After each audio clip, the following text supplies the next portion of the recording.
ikaze kuri uru rubuga iyungure. Uyu munsi ikiganiro murakigezwaho na Eve. Tugiye kuganira ku kamaro k'amazi. Benshi barabizi ko amazi agira akamaro, ariko hakaba n'abandi babikerenza. Ukaba wabwira umuntu ubu ugejeje amasaha wanyweye amazi, akakubwira ati nywa amazi ndinka cyangwa se nywa amazi. Ibintu nk'ibyo ngibyo bitandukanye bigaragaza ko ikinyobwa cy'amazi kitagenewe abantu, cyangwa se umuntu anyweye amazi atayanyweye ntacyo bitwaye. Cyangwa se ugasanga umuntu arishyiriraho ibye ati buri muntu wese agomba kunywa wenda litiro 2, umuntu wese agomba kunywa litiro 1. Ibyo byose rero tugenda twibaza, cyangwa se ibyo byose tugenda dukora tutazi uburyo bikorwamo, nibyo ngiye kuganira n'umuhanga mu bijyanye n'imirire, Madamu Anastasia Mukakayumba, kugira ngo atubwire ese ubundi amazi afitiye akahe kamaro umubiri wacu. Amazi se anyobwa ati? Ese iyo umuntu atanyoye amazi hari icyo bimutwara cyangwa ntacyo bitwara? Ese ubundi amazi umuntu agomba kunywa angana ati? Ikigero cyayo ni iki? N'ibindi muza gukurikirana kuri uru rubuga iyungure. Ntimucikwe, ni mu kanya.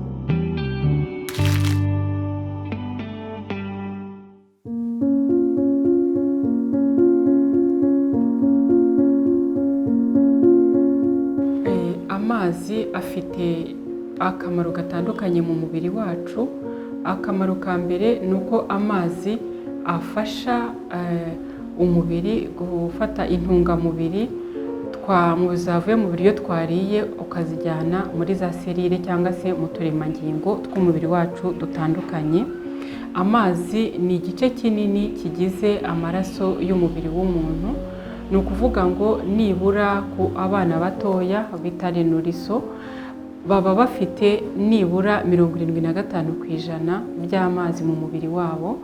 Abantu bakuru baba bafite 60% by'uburemere bw'umubiri wabo. Hanyuma abantu bakuze bageze mu za bukuru, ubwo niho kuva mu myaka 70 kuzamura, baba bafite 50% by'amazi. Uvuga ngo uko umuntu ari mutoya niko igipimo cy'amazi mu mubiri kiba ari cyinshi. Rero ni igice kinini kigize amaraso yacu, akaba afasha mu kujyana intungamubiri zavuye mu biryo twariye uzishyikiriza uturemangingo dutandukanye tw'umubiri wacu. Amazi atuma umubiri wacu ushobora kuringaniza ubushyuhe. Ukuvuga ngo role de thermoregulation, afasha umubiri guhangana n'ubushyuhe bwinshi iyo hanze hari ubushyuhe bwinshi, akanafasha kuzamura ubushyuhe bw'umubiri igihe hanze hakonje. Amazi kandi atuma dushobora gusohora imyanda itandukanye iva mu byo twariye, iva mu byo twahumetse. Amazi agira uruhare runini muri ako kamaro ko gusohora imyanda mu mubiri. Akamaro k'amazi mu mubiri ni kenshi, gatuma uruhu rwacu rushobora guhehera, amaso agashobora kuba ameze neza, amaso y'umuntu ntiyumagare, uruhu ntirwumagare, umunwa ntiwumagare. Mbese muri rusange atuma umubiri w'umuntu uhehera, icyo bita hydratation imeze neza. Dushingiye ku nama tugirwa n'ama agence autoritaire de santé atandukanye, muri rusange usanga bahuriza ku kuvuga ko amazi umuntu akenera ku munsi ashobora gutandukana bitewe n'ibintu bitandukanye. Bishobora guterwa n'uko ikirere kimeze, uko klima imeze, ishobora guterwa n'imirimo umuntu akora, guterwa igitsina cy'umuntu, kuvuga ngo abagore n'abagabo ntabwo bakenera amazi angana. Hanyuma kandi bigaterwa n'ibiro umuntu afite. Ku bana batoya hasi y'imyaka 5, umwana agomba gufata nibura mililitiro 200 z'amazi ku biro 10. Hanyuma ku bantu bakuru ufata ibiro umuntu afite ukagabanya 30. Ubwo aho ngaho ni igihe ari kondisiyo za klima zisanzwe, atari ukuvuga ngo wenda umuntu ari mu hantu h'ubutayu, ahantu hashyushye cyane, uri muri klima tempere cyangwa se ahantu hari klima y'imbera byombi. Ibyo bipimo by'amazi niko abantu bagombye ko baba bifata, ariko bishobora guhinduka bitewe na klima arimo, activité akora. Abantu bakora activité nyinshi ishobora gutuma bakenera amazi cyane. Donc à part klima na activité na sexe, ni ukuvuga ngo ubundi abantu b'igitsina gabo banywa amazi menshi ugereranyije n'ab'igitsina gore. Nanone kandi tukiri ahangaha ku bintu by'amazi, hari ukuntu abantu bajya kunywa amazi bagakandiramo indimu, yajya kunywa amazi agashyiramo tangawizi, yajya kunywa amazi agashyiramo manti, agashyiramo utuntu tw'uturungo. Nunywa kuri ya mazi ujye umenya ko nta mazi wanyweye. Ntabwo amazi deja ubutabire bw'amazi buba bamaze kubwangiza, n'imirimo ashobora gukora biba byatandukanye. Ni ukuvuga ngo amazi ni ubutabire bugizwe na hydrogene na oxygene, dukwa ngo ni H2O. Rero iyo ushyizemo tangawize nayizanyemo ibitabire byabyo, ntabwo ari buze gushobora gukora umurimo ku mpyiko zawe nk'aho yari gukora ameze gutya yonyine. Niba washyizemo TV umenye ko atari amazi unyweye. Aho ngaho rero umuntu ashobora kugira akaga ko gusanga impyiko ze zisufura cyangwa se zarazonzwe no kuba zitabona amazi, kandi wowe wibeshya yo kunywa amazi. Icyo dufata ko ari amazi umuntu yanyweye ni amazi ameze nk'uku nguku, amazi atagira ibara, atagira impumuro, atagira uburyohe.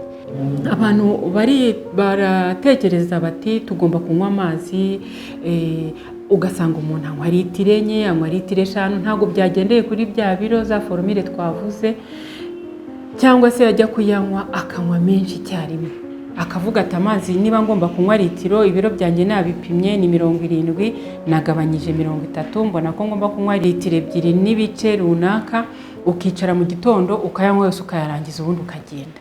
Ni amakosa. Amazi ugomba kugenda uyanywa mu bice bitandukanye by'umunsi.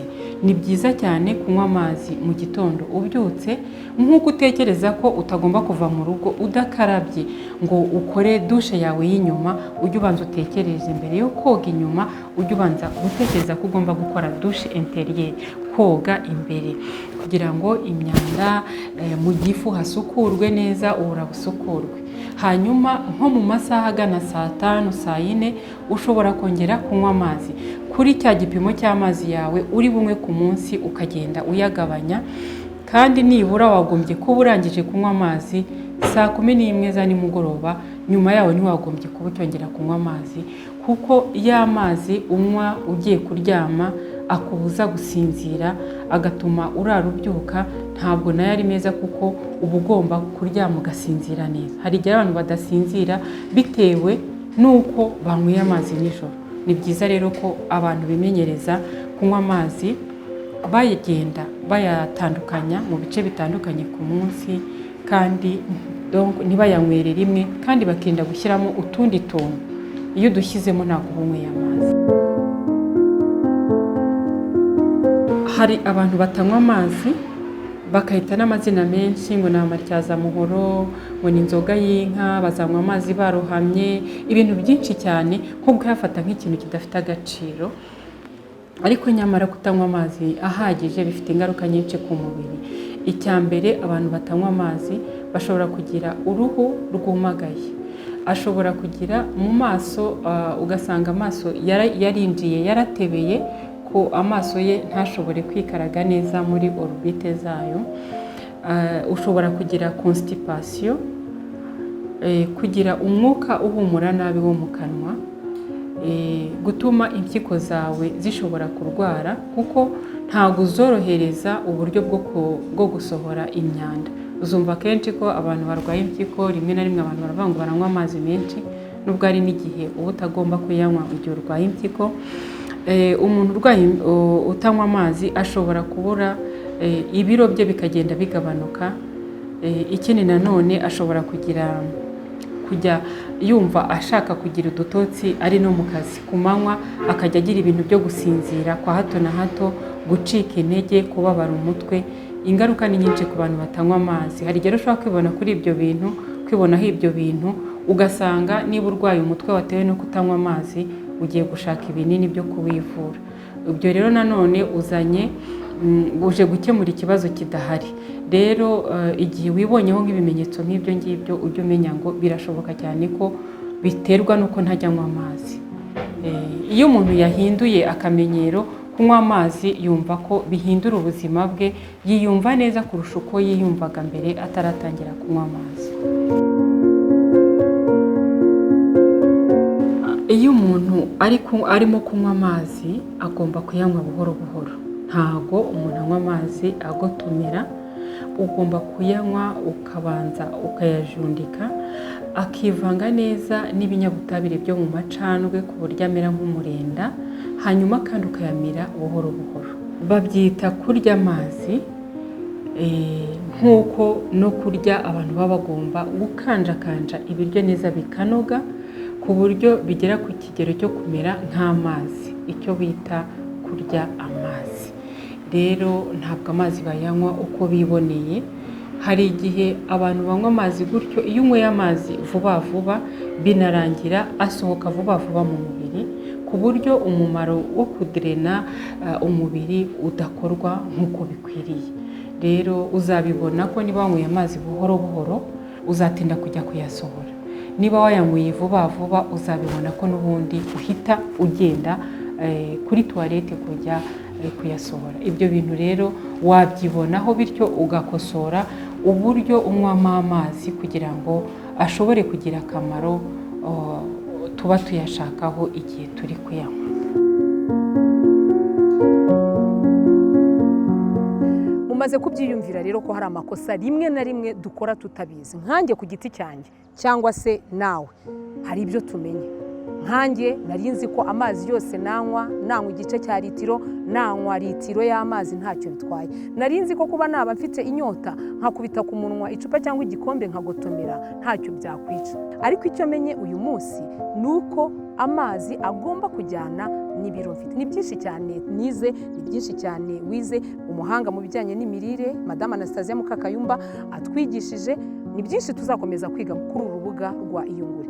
Ntuve cyangwa se ntusoze ikiganiro udakanze subscribe kugira ngo ujye ushobora kubona ibiganiro bitandukanye bishobora kukwibutsa cyangwa se kukwereka amakosa amwe n'amwe tujya dukora, nyamara hari abahanga bashobora kutwibutsa cyangwa se kutubwira uburyo bwiza dushobora kubikoramo.